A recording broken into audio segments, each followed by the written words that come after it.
السلام علیکم ورحمۃ اللہ وبرکاتہ یا حبیبی. Look at my cats. I'm sorry, I am not wearing a dupatta, so cannot go out. ناشتہ ہو رہا ہے.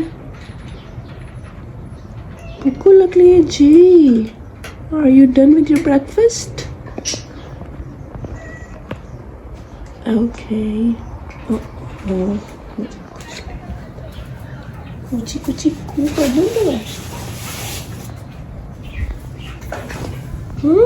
میں کوچی کوچی کو کروں نا. کوچی کوچی پوچی پوچی. سوری مجھے اندر بھاگنا پڑے گا بیکاز اس سے پہلے کوئی آ جائے and I'm without dupatta. آج ہے special day, special treatment. Breakfast in bread مجھے ملا ہے. یہ ہے ہمارا ناشتہ. میں اور میری بیٹی مل کے ناشتہ کریں گے. وہ چائے نہیں پیتی اس لیے ایک ہی مگ ہے. اور میں نے اچھے سے کپڑے بھی پہنے ہوئے ہیں just to feel special, you know, like I told you that I am trying to have special feelings, trying to give me princess feeling myself. So چلیں کرتے ہیں ناشتہ. یہ ہے بٹر کروسان, میرا فیوریٹ. ہمارے گھر کے قریب ایک بیکری ہے, یہاں پہ اتنے مزے کا اور اتنا بڑا بٹر کروسان ملتا ہے. These are donut, these are Lotus cookie. This is Lotus cookie, my daughter's favourite. اور یہ یہاں پہ اتنا بڑا وہ سنیمن رول ملتا ہے. اس کو میں 3-4 دنوں میں جا کے ختم کرتی ہوں, تھوڑا تھوڑا کھاتی ہوں. سو چلیں آئیں ناشتہ کریں. بسم اللہ الرحمن الرحیم. بسم اللہ وعلی برکت اللہ. ناشتے کے بعد میں اپنے نوٹس لے کے بیٹھی فلیسہ منا کے. اس کے بارے میں نے آپ کو پچھلے ایک ولاگ میں بتایا تھا, اور میں نے آپ سے کہا تھا کہ میں آپ کو فلیسہ منا یعنی پس ہم میں سے نہیں, یہ حضور صلی اللہ علیہ وسلم کا قول ہے, اس کے بارے میں بتاؤں گی. اور اگر آپ غور کریں تھوڑا سا بھی تو یہ بہت بڑی بات ہے کہ فرض کریں کہ حضور صلی اللہ علیہ وسلم مجھے یا آپ کو یا کسی کو کہہ دیں کہ یہ شخص ہم میں سے نہیں ہے. ہم میں سے نہیں یعنی مسلمان ہی نہیں ہے, یعنی کہ وہ حضور صلی اللہ علیہ وسلم کا آخرت کے دن دیدار تو بہت دور کی بات, مومنوں کے ساتھ بھی نہیں کھڑا ہوگا. چھوٹی چھوٹی سی باتیں ہیں, یہ جاننا بہت ضروری ہے کہ کون سی ایسی باتیں ہیں جو ہمیں فلیسہ منا میں شامل کر دیتی ہیں اور ہمیں پتہ بھی نہیں چلتا. میں کچھ کا ذکر کروں گی. میری ایک کلاس رہ گئی تھی تو اس لیے میں نوٹس بنا رہی تھی یہاں پر, ورنہ تو میں نوٹس کلاس میں ہی بنا لیتی ہوں. میں کچھ کا ذکر کروں گی, باقی کا میں اگلے ولاگ میں ذکر کر دوں گی کیونکہ میں تھوڑی تھوڑی سی تشریح بھی کرتی جاؤں گی. پہلا ہے لیسا منا من لم یتغنی بالقرآن. جو شخص قرآن کو خوش الحانی سے نہیں پڑھتا وہ ہم میں سے نہیں. خوش الحانی یعنی تجوید کے ساتھ, پھر کوئی ڈسٹریکشن نہ ہو. یعنی اکثر ایسا ہوتا ہے ٹی وی چل رہا ہے سامنے, ہم بیٹھے ہوئے قرآن پڑھ رہے ہیں, ایک نظر ٹی وی پہ بھی ڈالتے جا رہے ہیں, یا بیٹھے ہوئے ہیں اور قرآن کی ایک آیت پڑھی اور ہاں ذرا یہ کرنا یہ, یا آدھی آیت پڑھی اور کسی کوئی بات یاد آ گئی اس کا جواب دے دیا, لوگ باتیں کر رہے ہیں اس میں شامل ہو رہے ہیں. You have to be available for Allah. جیسے نماز پڑھتے ہیں نا, کہیں ادھر ادھر نہیں دیکھتے, کسی سے بات نہیں کرتے, اسی طرح قرآن بھی اللہ کے لیے ہی پڑھ رہے ہیں نا, اللہ کا کلام پڑھ رہے ہیں ہم. تو we have to be very much available. Time نکالیں, باقاعدہ وضو کر کے بیٹھیں اور باقاعدہ ایک ٹائم نکال کے قرآن پڑھیں. یہ نہیں کہ قرآن بھی پڑھا جا رہا ہے ساتھ میں سبزی بھی کٹ رہی, کچھ ہو رہا ہے, نہیں, یہ بھی اس ڈسٹریکشن میں آتا ہے. پھر آتا ہے تدبر, یعنی سمجھنا, سمجھے بغیر جو قرآن کو پڑھتا ہے. یعنی ویسے تو چلے ہم قرآن پڑھ لیتے ہیں, ایسا نہیں ہو سکتا کہ ہم ہر دفعہ ترجمہ پڑھیں, لیکن کبھی سال میں 2 سال میں کبھی آپ ترجمے کے ساتھ قرآن ضرور پڑھیں. آپ کو پتہ ہو کہ قرآن میں لکھا کیا ہے, کسی ایک سورہ بائی سورہ ہی ترجمہ پڑھتے رہیں. اس کے بعد چوتھے نمبر پر آتا ہے عمل, جو عمل نہ کرے قرآن پہ. یہ 4 چیزیں آتی ہیں قرآن کو خوش الحانی سے نہ پڑھنے میں، اور اس کی وجہ سے ہم مسلمانوں کے دائرے سے آؤٹ ہو جاتے ہیں. دوسرا ہے من ادعا الی غیری ابیہ فلیس منا. یہ ایک ایسی چیز ہے جو ہم میں سے آئی تھنک 80% لوگوں کو نہیں پتہ ہوگی. جو شخص اپنے حقیقی باپ کے علاوہ کسی اور کی طرف اپنی نسبت کرے وہ ہم میں سے نہیں. اب آپ سوچیں گے کون اپنے باپ کو چھوڑ کے کسی اور کو اپنا باپ کہتا ہے؟ کون باپ اپنے باپ کے علاوہ کسی کا نام لگاتا ہے؟ تو اس کی بہت بڑی مثال ہے جب ہم اڈاپٹ کرتے ہیں کسی بچے کو. جب ہم اڈاپٹ کرتے ہیں بہت سارے لوگ محبت میں نہیں ہمارا ہی بیٹا ہے ہمارا ہی بیٹا ہے، کسی کو پتہ نہ چلے اپنا نام لگا لیتے ہیں، اسلام کو بھول جاتے ہیں. اسی لیے کہتے ہیں قرآن اور حدیث کو سمجھو. یہ بہت باریکیاں ہیں جو ہمیں سمجھنی چاہیے. آپ جب اڈاپٹ کر رہے ہیں اسی باپ کا نام لگائیں جو اس کا نام ریکارڈز میں لکھا ہے. ان کیس باپ کا پتہ نہیں ہے تو عبداللہ لگائیں گے، یعنی عبداللہ کا بندہ. اپنا نام نہیں لگوا سکتے. کوئی بچہ آپ کو ویسے ہی مل گیا کہیں پنگوڑے میں پڑا ہوا یا کچھ بھی، آپ عبداللہ نام لگائیں گے اگر تو باپ کا. ویسے تو پوری کوشش کریں باپ کا پتہ چلے. باپ کا نام نہیں لگایا، نام چینج کر دیا، فلیس منا ہو گیا. من رغب عن سنتی فلیس منی. Whoever turns away from my sunnah is not from me. حضور صلی اللہ علیہ وسلم نے فرما دیا جو میری سنت کو چھوڑے یعنی اس سے منہ موڑے، جو اس کو نہ اپنائے، وہ ہم میں سے نہیں. اب اس میں بہت ساری چیزیں آ جاتی ہیں. لوگ آج کل آپ دیکھیں کتنا عام ہے کہ لوگ جانتے بوجھتے، پتہ بھی ہوتا ہے یہ سنت ہے، لیکن دے آر لائک لیزینس یا کچھ بھی، بس لوگ ہمیں اولڈ فیشنڈ کہیں گے نہیں کر رہے. بہت سارے لوگ اپناتے ہیں سنتیں بھی. لائک اب داڑھی رکھنا، آپ نے کسی نے داڑھی نہیں رکھی گناہ نہیں ہے، لیکن داڑھی آپ نے اس نیت سے رکھی کہ میں سنت پہ عمل کروں گا اور پھر منڈوا دی، یہ گناہ ہے، کیونکہ آپ نے یعنی کہ آپ نے سنت چھوڑ دی. اسی طرح عورتوں کے معاملے میں بھی بہت ساری چیزیں آتی ہیں جو پتہ ہے کہ یہ سنت ہے لیکن آپ نہیں اپنا رہے اس کو، یا اپنے گھر والوں کو نہیں کہہ رہے کہ اپناؤ، تو وہ ہم میں سے نہیں. پھر ہے من ادعا ما لیس لہ فلیس منا ولا یتبوأ مقعدہ من النار.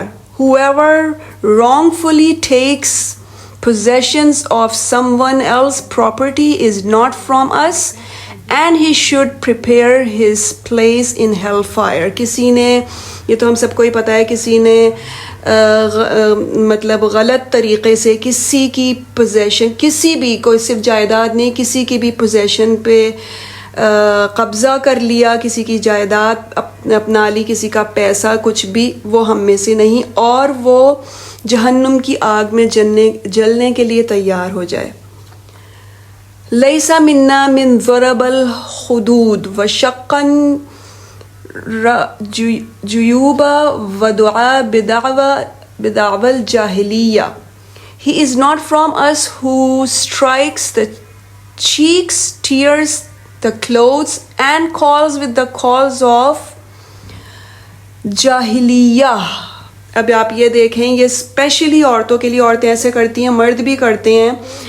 کوئی سوگ کا وقت آیا، کوئی دکھ آیا، کوئی مر گیا، آپ کو پتہ ہے اللہ کی مرضی کے بغیر پتہ بھی نہیں ہلتا. تو جب اللہ نے کسی کا بیٹا چھین لیا، اولاد چھین لی، شوہر چھین لیا، کوئی چھین لیا، اللہ کی مرضی ہے، بس ٹھیک ہے، دکھ تو ہوتا ہے، اللہ سے مدد مانگے. لیکن اسٹرائکس دا چیکس، گالوں پہ مارنا، تھپڑ مارنا، اپنے کپڑے پھاڑنا، یہ اور بین کرنا، یہ انہوں نے فرمایا کہ یہ جاہلیت ہے. وہ جاہلیت کو پکار رہا ہے. یہ حضور صلی اللہ علیہ وسلم کو سخت ناپسند ہے، کیونکہ ظاہر ہے وہ بھی انسان تھے، انہیں پتہ ہے کہ انسان میں اتنا کنٹرول ہوتا ہے کہ وہ اپنی دبا لے. ٹھیک ہے آنسوں پہ کنٹرول نہیں، ٹھیک ہے آواز بھی نکل جاتی روتے ہوئے، لیکن کپڑے پھاڑنا اور تھپڑ مارنا اپنے منہ پہ بین کرنا سخت منع ہے. اتنا سخت منع ہے کہ حضور صلی اللہ علیہ وسلم نے فرما دیا وہ ہم میں سے ہی نہیں. پھر ہے لیس منا من خببا مراتن علی زوجہ. ہاں, whoever incites a wife against her husband is not from us.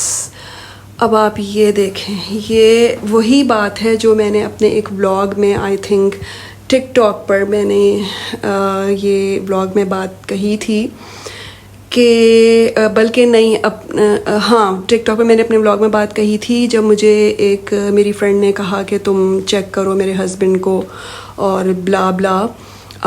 اس کے لیے آپ پلیز میرا ٹک ٹاک کا چینل بھی فالو کریں. شارٹ سٹوریز منی بلاگز میں وہاں ڈالتی ہوں. تو میرے سامنے یہ حدیث آ گئی اور میں پیچھے ہٹ گئی. میں نے کہا ایم سوری, میں نہیں کروں گی. پہلے میں نے اس سے پوچھا کہ کیا تمہیں شک ہے اپنے ہسبینڈ پہ؟ اس نے کہا نہیں. میں نے کہا نہیں. پھر پہلے کیونکہ میں سمجھ رہی تھی کہ وہ اس کو اپنے ہسبینڈ پہ شک ہے اور وہ چھوڑنا چاہ رہی ہے, بس صرف ثبوت اس کو چاہیے. میں یہاں پہ ڈیٹیلز نہیں بتاؤں گی, وہ ایک بہت بڑی بات تھی جس کے لیے ثبوت دینا ضروری تھا. لیکن جب مجھے پتہ چلا کہ اس کو تو شک ہی نہیں ہے تو میں پیچھے ہٹ گئی. میں نے کہا ٹھیک ہے تم خوش رہو, کیونکہ یہ تو بہت ہی بڑی بات ہے کہ میں کوئی ایسی بات بتا دوں کہ جس کی وجہ سے میاں بیوی کا گھر ٹوٹ جائے. ایون اگر آپ یہ بھی دیکھ لیں, کوئی بھی بات دو میاں بیوی میں ہو رہی ہے لڑائی اور بیویاں عموماً ظاہر ہے بیویاں ہی کر رہی ہوتی ہیں, مرد تو نہیں, مردوں سے اتنا کرتے جب تک بہت بڑی بات نہ ہو. اور بیوی آ کے کہے کہ میرے ہسبینڈ یوں کرتے ہیں, آپ نے یہ بھی نہیں کہنا ہے, کوئی ایسی بات نہیں کرنی جس سے اس کا دل برا ہو. ایسی ہی بات کر کے بھیجنا ہے جس سے اس کا دل اچھا ہو جائے. ایون کہ اگر آپ ہسبینڈ کو یا وائف کا کوئی ایسا بہت بڑا حرام کام بھی کرتے ہوئے دیکھ لیں نا, you don't have the right to tell the spouse کہ دیکھو تمہاری بیوی یا تمہارا شوہر یہ کرتا ہے. نہیں, آپ بہت بڑا کام کرتے دیکھیں, گناہ دیکھ کے آنکھیں تو نہیں پھیرنی ہے. آپ جائیں کسی مفتی کے پاس, کسی ایسے شخص کے پاس جو ثالث بنے, دونوں کو بلا کے بٹھائے. اور ثالث کا بھی یہی کام ہوتا ہے کہ وہ پہلے دونوں کی صلح کرانے کی کوشش کرے گا, وجہ پوچھے گا اسلام کے مطابق, پھر فیصلہ ہوگا. میاں اور بیوی آپس میں فیصلہ کریں گے کہ ساتھ رہنا ہے یا نہیں. لیکن یہ پڑوسیوں کا اور خاندان والوں کا کام نہیں ہوتا. تو اتنی بڑی بات ہے کہ کوئی ایسا کر دے, دل خراب کر دے, گھر توڑنا تو بہت دور کی بات ہے. تو وہ بھی حضور صلی اللہ علیہ وسلم نے فرما دیا ہم میں سے نہیں. پھر ہے عن انی قلابۃ عبداللہ بن زید قال رسول اللہ صلی اللہ علیہ وسلم.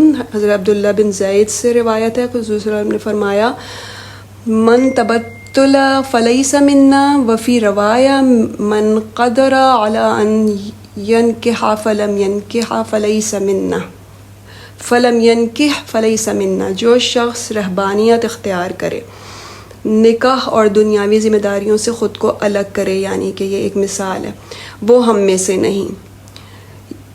یا جو شخص نکاح کی قدرت رکھتا ہو مگر نکاح نہ کرے, وہ ہم میں سے نہیں. آپ یہ دیکھیں, اب لوگ, آپ نے کبھی سوچا ہوگا کہ نکاح کے اوپر بھی لوگ کہتے ہیں مجھے شادی نہیں کرنی, مجھے شادی نہیں کرنی. کیوں نہیں کرنی؟ جسٹ ایسے I don't feel like that, میں کمٹمنٹ سے ڈرتا ہوں یا ڈرتی ہوں, مجھے کریئر بنانا ہے.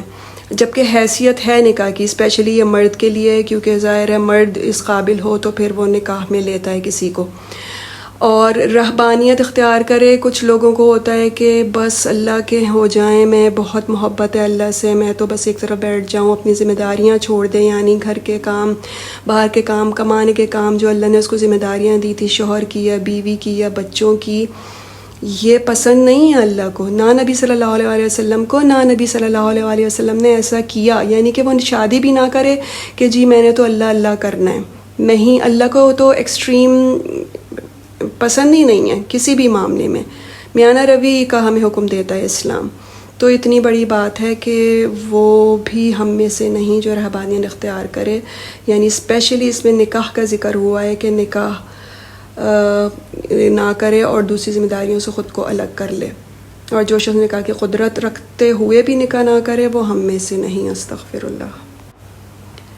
من ضار مسلمن فلیسا فلست آمنہ فی الدنیا والآخرہ، جس نے کسی مسلمان کو نقصان پہنچایا وہ ہم میں سے نہیں، اور میں دنیا اور آخرت میں اس کے لیے امان کی ضمانت نہیں دیتا۔ یہ تو سیدھی سی ایک بات ہے۔